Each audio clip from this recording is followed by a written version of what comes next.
اور پاکستان میں کلبھوشن جادھو کے پکڑے جانے سے قطر میں 8 اہلکاروں کی سزائے موت تک بھارتی بحریہ دنیا بھر میں دہشت گردی اور جاسوسی نیٹ ورک کی علامت بن گئی۔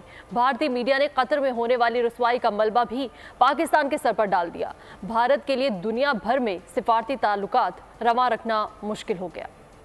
دنیا بھر میں ذلت و رسوائی بھارتی بحریہ کا مقدر بن گئی۔ پاکستان میں جاسوس کمانڈر کلبھوشن جادھو کے پکڑے جانے سے قطر میں 8 اہلکاروں کی سزائے موت تک بھارتی بحریہ دنیا بھر میں دہشت گردی اور جاسوسی کے نیٹ ورک کی علامت بن گئی۔ 4 برس کے دوران پاکستان نیوی کے ہاتھوں 5 بار جدید ترین اسکارپین آبدوز پکڑے جانے کا سہرا بھی بھارتی بحریہ کے سر ہے۔ جنگی اصطلاح میں کسی بھی آبدوز کا پکڑا جانا شور کل تصور کیا جاتا ہے۔ کھسیانی بلی کھمبا نوچے کے مصداق قطر میں ہونے والی رسوائی کا ملبہ بھی پاکستان کے سر ڈال دیا۔ بھارتی میڈیا نے اپنی بحریہ کے کالے کرتوتوں پر پردہ ڈالنے کے لیے پاکستان اور قطر کو سازشی قرار دے دیا۔ گودی میڈیا کی پاکستان کے سابق نیول چیف اور قطری ایئر فورس کمانڈر کی ملاقات کو سازش کا رنگ دینے کی بھی بھونڈی کوشش کی۔ کہنا تھا پاکستان نے بھارتی بحریہ کے اہلکاروں کو اسرائیل کے لیے جاسوسی کی پٹی پڑھوائی۔ قطر کی جانب سے بھارتی افسروں کی سزائے موت کے بعد بھارت کے لیے دنیا بھر میں